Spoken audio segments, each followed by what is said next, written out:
الحمد لله رب العالمين والعاقبة للمتقين والصلاة والسلام على سيد الأنبياء والمرسلين وعلى آله وأصحابه أجمعين اما بعد فاعوذ باللہ من الشیطان الرجیم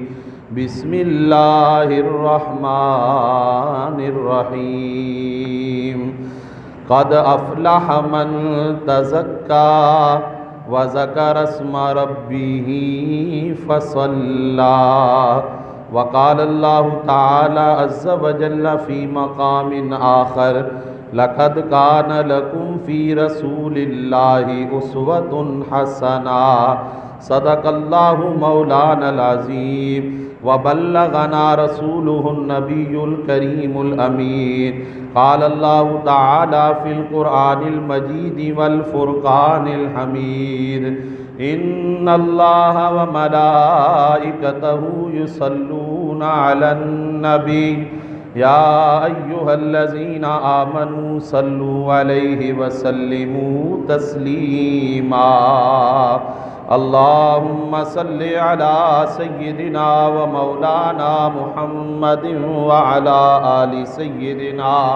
و مولانا محمد وبارک وسلم وصل علیہ الصلاة والسلام علیک یا سیدی یا رسول اللہ وعلى آلك وأصحابك يا حبيب اللہ۔ آپ حضرات آگے آگے ہو جائیں، یہ پہلی صف پورا کریں، پیچھے والے آگے والی صفوں کو پورا کریں ماشاءاللہ۔ حضرات گرامی انشاءاللہ تعالی مرکزی جامع مسجد غوثیہ و دارالعلوم غوثیہ شرازیہ گلشن عسکری میں عید الفطر کی نماز ٹھیک 8 بجے ادا کی جائے گی۔ تمام حضرات جلد از جلد مسجد اعظم میں تشریف لے آئیں تاکہ وقت مقررہ پر عید کی نماز میں آپ شامل ہو سکیں۔ صدقہ فطر فی کس 320 روپے کے حساب سے ادا کیا جائے گا۔ صدقہ فطر عید الفطر کی نماز سے پہلے ادا کرنا ضروری ہے۔ صدقہ فطر مرکزی جامع مسجد غوثیہ میں قائم مدرسہ دارالعلوم غوثیہ شرازیہ گلشن عسکری میں دے کر ثواب دارین حاصل کریں۔ کہہ دیں سبحان اللہ۔ ایک مرتبہ بآواز بلند مولاي صل وسلم دائما ابدا على حبيبك خير الخلق كل۔ ایک مرتبہ پھر بآواز بلند مولاي صل وسلم دائما ابدا على حبيبك خير الخلق كلهم مولاي صل وسلم دائما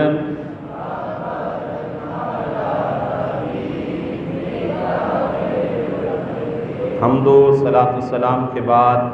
معزز حاضرین و سامعین،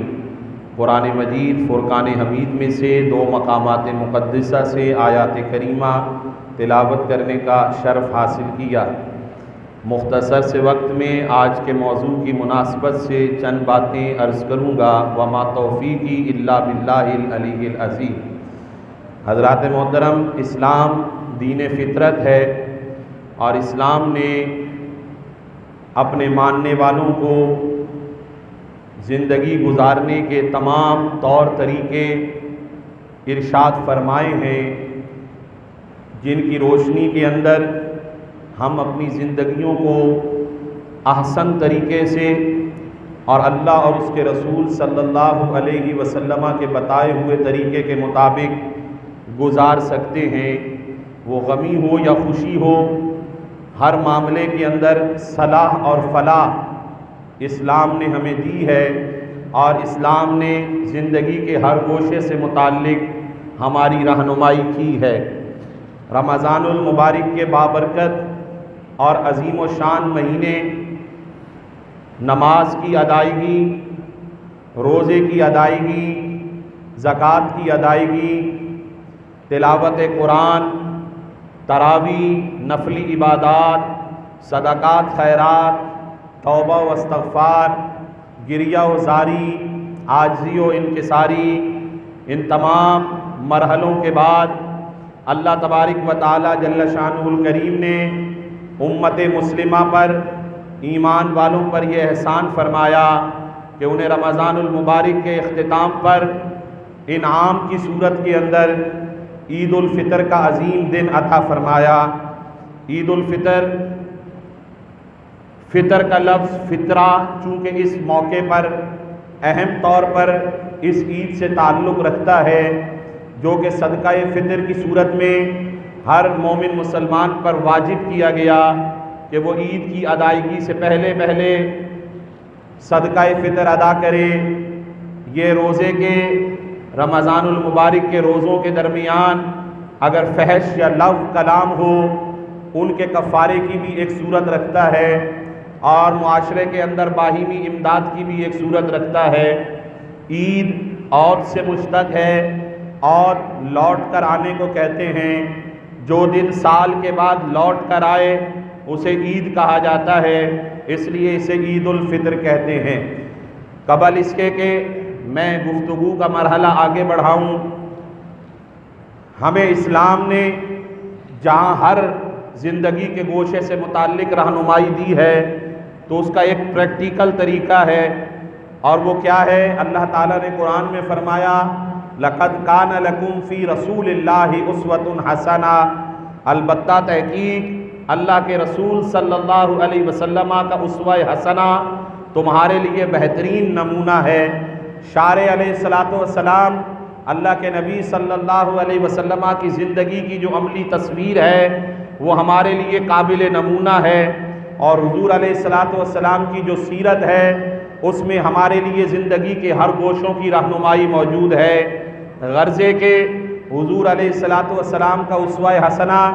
جینا ہو یا مرنا ہو، سونا ہو یا اٹھنا ہو، کھانا ہو یا پینا ہو، لیٹنا ہو یا اٹھنا ہو، ہر مرحلے تک اللہ کے نبی صلی اللہ علیہ وسلم کی سیرت، آپ کا اسوہ حسنہ ہمارے لیے عملی نمونہ ہے اور رہنمائی فراہم کرتا ہوا آتا ہے۔ حضرات، اگر اسی بات کو ہم غور کریں اور اس بات کو سمجھنے کی کوشش کریں تو اللہ کے نبی صلی اللہ علیہ وسلم کی سیرت، اس کے اندر مسلمانوں کے لیے کامیابی بھی موجود ہے، اور اگر اللہ کے نبی کے اسوہ حسنہ کو چھوڑ کر، حضور کے طریقے کو چھوڑ کر اگر کوئی عمل کیا جائے تو وہ عمل نہ قبول ہے، نہ رب کی بارگاہ میں مقبول ہے، اور نہ وہ دین کے موافق کہلاتا ہے۔ مثلا اگر ہم نمازی ہیں تو ہماری نمازیں، اگر ہم روزے دار ہیں تو ہمارے روزے، اگر ہم حاجی ہیں تو ہمارے حج،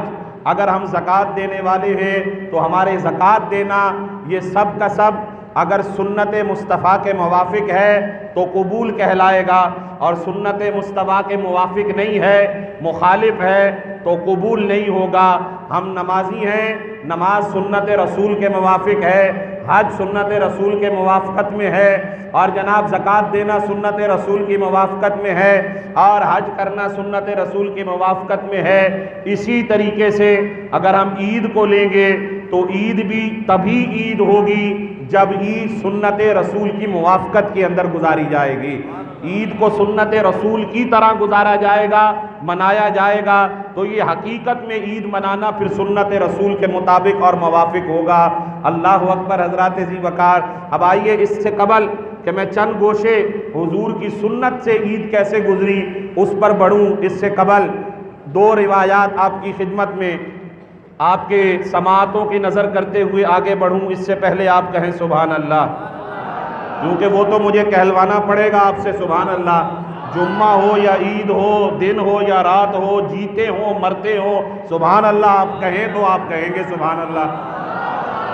پھر آگے دوبارہ کہہ دیں سبحان اللہ، پھر کہہ دیں سبحان اللہ، اور میں کہتا ہوں نہ کہیں تو پھر بھی کہہ دیں سبحان اللہ۔ ایک روایت، اللہ کے نبی صلی اللہ علیہ وسلم مدینہ طیبہ تشریف لائے تو حضور علیہ السلام نے اہل مدینہ کو 2 دن تہوار کے مناتے ہوئے دیکھا۔ حضور علیہ السلام نے پوچھا یہ 2 روز کون سے ہیں جو تم تہوار کے طور پہ مناتے ہو۔ صحابہ کرام نے عرض کی یہ دن پہلے سے چلے آ رہے ہیں، وہ دن ہیں جو نوروز اور مہرگان کے نام سے یہ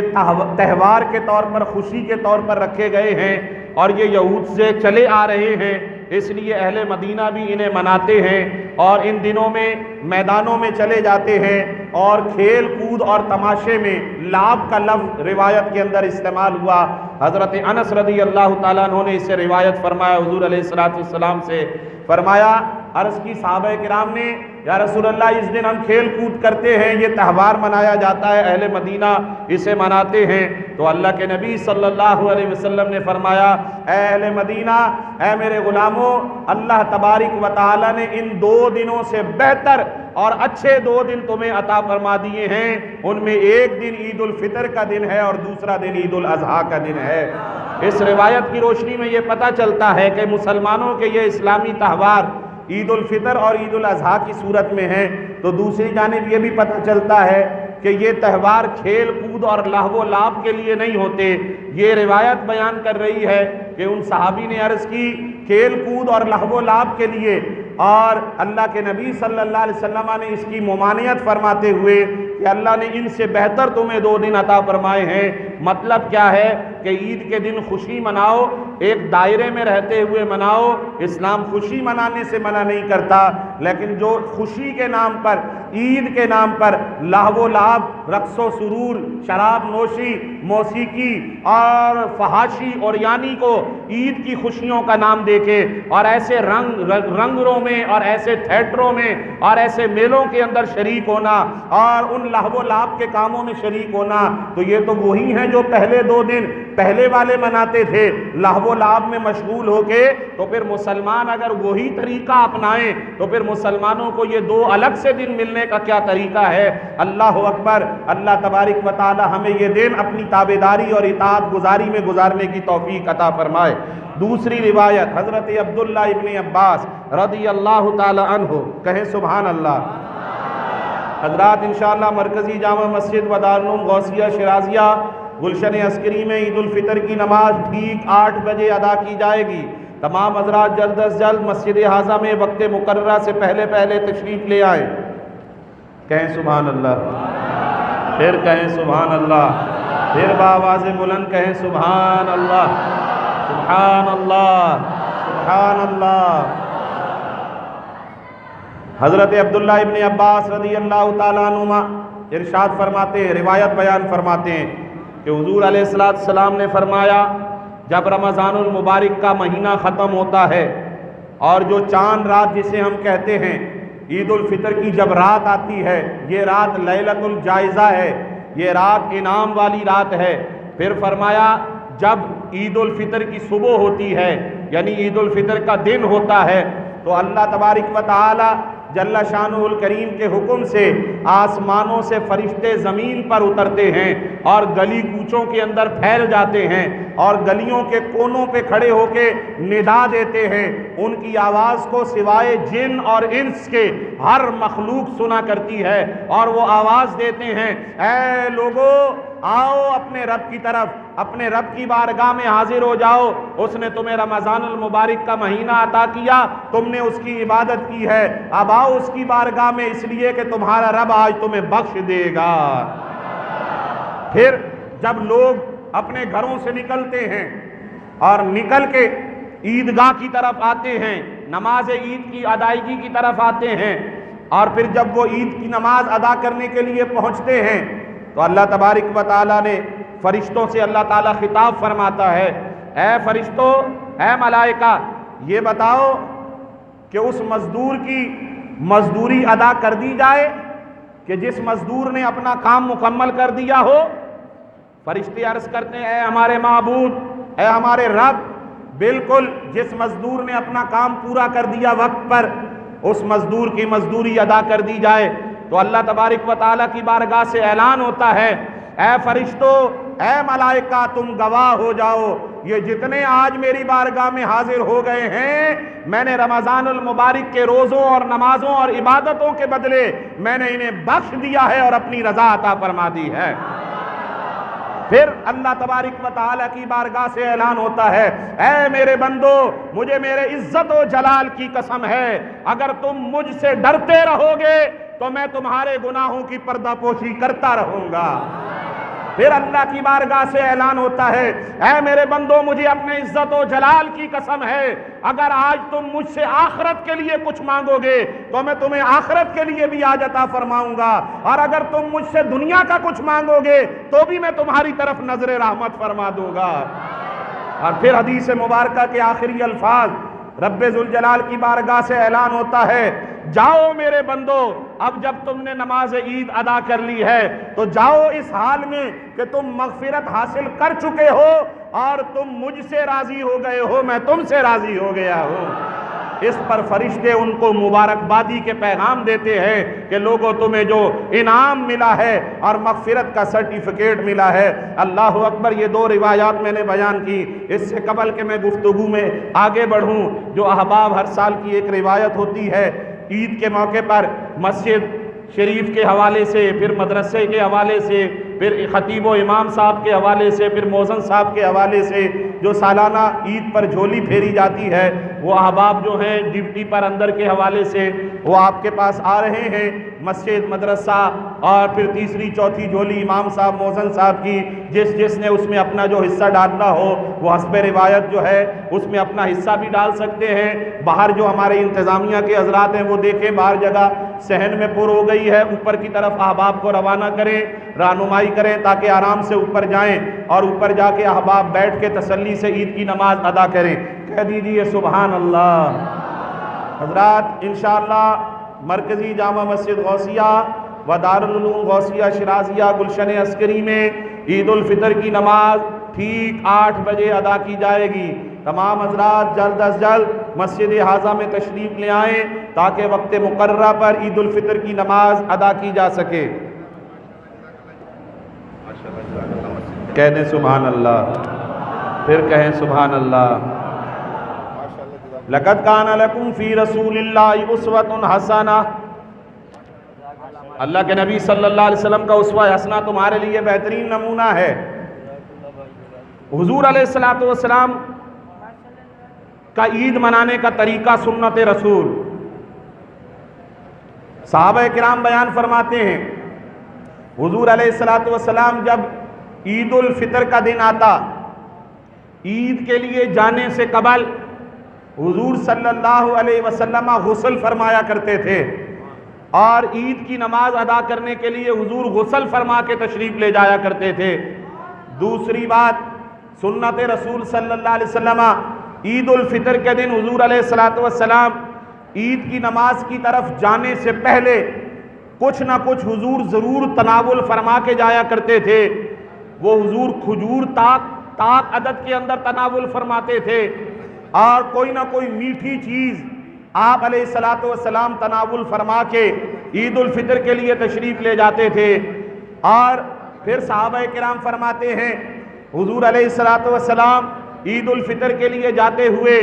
فجر کی نماز اس کے بعد سے لے کے عید کی ادائیگی تک کسی قسم کا کوئی نفل نہ حضور گھر سے پڑھ کے جاتے تھے، نہ عیدگاہ میں عید کی نماز سے پہلے کوئی نفل پڑھا جاتا تھا۔ یہ حضور علیہ السلام کی سنت مبارکہ۔ پھر حضور علیہ السلام کی سنت سنا رہا ہوں اور سبحان اللہ آپ نہیں کہہ رہے، جو ہے وہ سنت مصطفیٰ صلی اللہ علیہ وسلم، سنت رسول اللہ صلی اللہ علیہ وسلم۔ اور ایسا دور حضور نے فرمایا کہ جب میری سنتوں کو چھوڑ دیا جائے اور میری ایسی سنت جس کو ترک کر دیا جائے اور اس کے رکھنا انتہائی دشوار ہو، تو فرمایا حضور علیہ السلام نے کہ اس وقت اگر کوئی میرا امتی اگر میری سنت پر عمل کرے گا تو فرمایا اللہ تبارک و تعالی فساد امت کے وقت جب اس میری سنت پہ عمل کرے، اللہ تبارک و تعالی اسے 100 شہیدوں کے برابر ثواب عطا فرمائے گا۔ اللہ اکبر۔ اب میں آپ سے یہی کہہ دیتا ہوں، یہ جو داڑھی شریف کی سنت ہے اس کو بھی آج کل رکھنا بڑا مشکل ہے۔ جوانوں کو بھی گھر سے تانے ملتے ہیں، باہر کوئی رکھ لے تو مولوی اور صوفی کے تانے ملتے ہیں، اور یہ نہیں دیکھتے کہ چور نے داڑھی رکھ لی ہے، داڑھی والے کو چور کہا جاتا ہے۔ جناب ہر برا کام کرنے والا داڑھی رکھ لے تو اس نے داڑھی رکھی ہے، اس میں داڑھی والا ہونا قصوروار نہیں ہے، داڑھی سنت مصطفیٰ ہے، داڑھی سنت رسول ہے۔ اور اگر آج کے عید کے اجتماع میں یہی نیت کر لیں کہ یہ جو سنت مصطفیٰ ہے، میں آج اسی کی ترغیب دلاتے ہوئے کہہ دوں کہ مرنے کے بعد 7 تن کے کپڑے بھی نہیں جانے، کفن جائے گا اور کوئی چیز نہیں جائے گی، لیکن ایک چیز ایسی ہے جو حضور کی سنت ہے، اگر رکھ لی تو قبر میں بھی یہ مصطفیٰ کی سنت قبر میں ہمارے ساتھ جائے گی۔ اللہ اکبر۔ یہ مصطفیٰ کو راضی کرنے کے لیے ہم نے سنت رسول رکھنی ہے، اور اس سنت رسول کا مذاق اڑانے والوں نے، اس سنت رسول کی تہذیب کرنے والے، وہ اس کا مذاق اڑانے سے بھی بچیں، اس لیے کہ سنت رسول کا مذاق اڑانا بے ادبی مصطفیٰ کے زمرے کے اندر آتا ہے، توہین مصطفیٰ کے زمرے کے اندر آتا ہے۔ اللہ اکبر۔ حضرات ذی وقار سنت مصطفیٰ صلی اللہ علیہ وآلہ وسلم، حضور علیہ السلام جب عید کی نماز کے لیے تشریف لے جاتے تو حضور علیہ السلام پیدل تشریف لے جایا کرتے۔ یہ پیدل جانا عید کی نماز کے لیے سنت رسول ہے صلی اللہ علیہ وآلہ وسلم۔ گویا کہ اس طرف اشارہ ہے جتنے قدم تمہارے اٹھیں گے عید کی نماز کے لیے، اللہ ہر قدم پر تمہیں ثواب اور نیکی عطا فرمائے گا۔ پھر آئیے صحابہ کرام فرماتے ہیں یہی نہیں بلکہ حضور علیہ السلام جب تشریف لے جاتے تو حضور صلی اللہ علیہ وسلم ایک راستے سے تشریف لے جایا کرتے تھے اور واپسی حضور دوسرے راستے سے تشریف لے جاتے تھے، یعنی اگر جس راستے سے جاتے تھے تو واپسی اس راستے سے نہیں آتے تھے، راستہ بدل کے آپ آیا جایا کرتے تھے۔ اللہ اکبر۔ اس میں کیا حکمت ہے جناب راستے بدلنے کا؟ ایک تو یہی ہے کہ جتنا راستہ چلیں نیکیاں اور ثواب ہیں، اور حکیم الامت مفتی احمد یار خان نعیمی رحمت اللہ تعالیٰ علیہ اس کی شرح کرتے ہوئے لکھتے ہیں کہ دونوں راستوں سے حضور کا ایک راستے سے جانا اور دوسرا راستہ بدل کے واپس تشریف لے جانا، اس کے اندر راز یہ ہے کہ حضور علیہ السلام جو یہ ایک طرف سے جاتے ہیں تو یہ جو راستے ہیں نا، راستے، یہ جو زمین ہے یہ بھی تمنا کرتی ہے کہ اللہ کے حبیب کے قدم ہمارے سینے کے اوپر آئیں، تاکہ اللہ کے حبیب کے قدموں کی برکت ہمیں بھی مل جائے۔ اور پھر راستے کے اندر جو حضور کے غلام اور حضور سے محبت کرنے والے،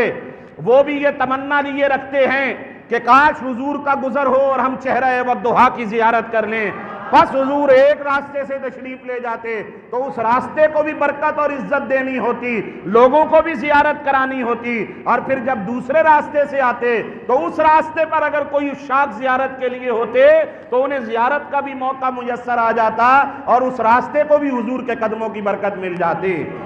پھر فرمایا ایک اور اس کے اندر راز، اور اس کے اندر ایک اور وجہ یہ بھی ہے کہ اللہ کے حبیب صلی اللہ علیہ وآلہ وبارک وسلم نے فرمایا یہ جاؤ ایک راستے سے، واپسی دوسرے راستے سے آؤ، اس لیے یہ جو راستے ہیں نا، راستے، یہ راستے بھی ہماری نماز اور ہمارے ایمان کی گواہی کل قیامت کے دن اللہ کی بارگاہ میں دیں گے۔ گویا کہ ان راستوں کو بدلنے میں یہ بھی حکمت ہے آنے جانے میں کہ جن راستوں کو بدل کے آیا جائے یہ راستے بھی ہمارے بارے میں، ہماری نماز اور ہمارے ایمان کے بارے میں کل رب العزت کی بارگاہ کے اندر ہمارے حق میں گواہی دینے والے بن جائیں۔ اب آ جائیے اس سے آگے بڑھیں، کہیں سبحان اللہ، پھر کہیں سبحان اللہ۔ قد افلح من تزکا،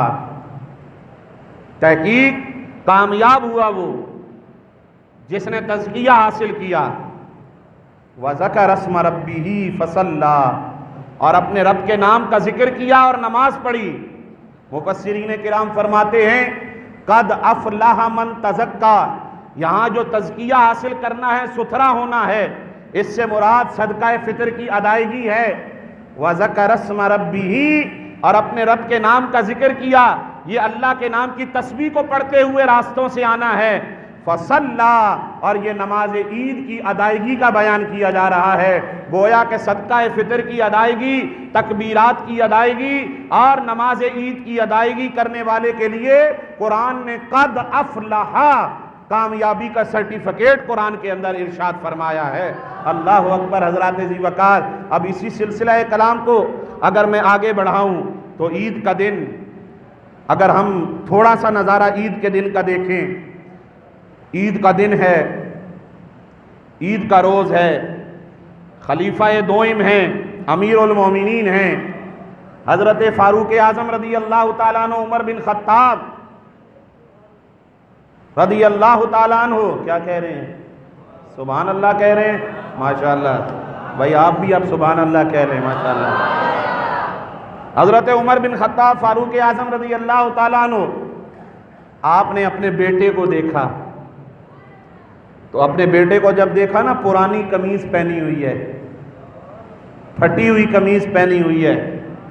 آپ نے اپنے بیٹے سے سینے لگا کے دیکھتے ہوئے آنکھوں میں آنسو آئے اور اپنے بیٹے کو کہا، بیٹا جب تو اپنے دوستوں سے ملتا ہوگا اور انہیں نئے کپڑے پہنے ہوئے دیکھتا ہوگا تو تیرا دل ٹوٹ جاتا ہوگا۔ اب فاروق اعظم کے اس عظیم فرزند نے جواب کیا دیا؟ فاروق اعظم کے صاحبزادے عرض کرتے ہیں رضی اللہ تعالیٰ عنہ، اے بابا جان کیوں دل ٹوٹے گا؟ دل تو اس کا ٹوٹے کہ جس نے اپنے رب کو ناراض کیا ہو اور جس نے اپنے والدین کی نافرمانی کی ہو۔ مجھے یقین ہے کہ میں نے اپنے رب کو راضی کیا ہے اور اپنے والدین کو بھی راضی کیا ہے، اس لیے میرا رب مجھ سے راضی ہو گیا ہے، میرا دل نہیں ٹوٹے گا۔ جناب سیدنا فاروق اعظم رضی اللہ تعالیٰ عنہ نے حضرت فاروق اعظم کو اپنے بیٹے کو سینے سے لگایا اور کہا، بیٹا آج تیرے جواب سے مجھے بڑی خوشی ہوئی ہے۔ اور خود فاروق اعظم رضی اللہ تعالیٰ عنہ، اللہ اکبر، عید کا دن ہے، امیر المومنین ہیں، خلافت کا بھار ہے کندھوں پر۔ صحابہ کرام آئے آپ کے کاشانہ خلافت پہ ملنے کے لیے، دروازہ بند ہے اور اندر سے فاروق اعظم کے رونے کی آواز آ رہی ہے۔ صحابہ کرام نے دروازہ بجایا، عرض کی، فاروق اعظم رضی اللہ تعالیٰ عنہ، آپ آج تو عید کا دن ہے اور آپ رو رہے ہیں؟ آپ نے فرمایا، ھذا یوم العید،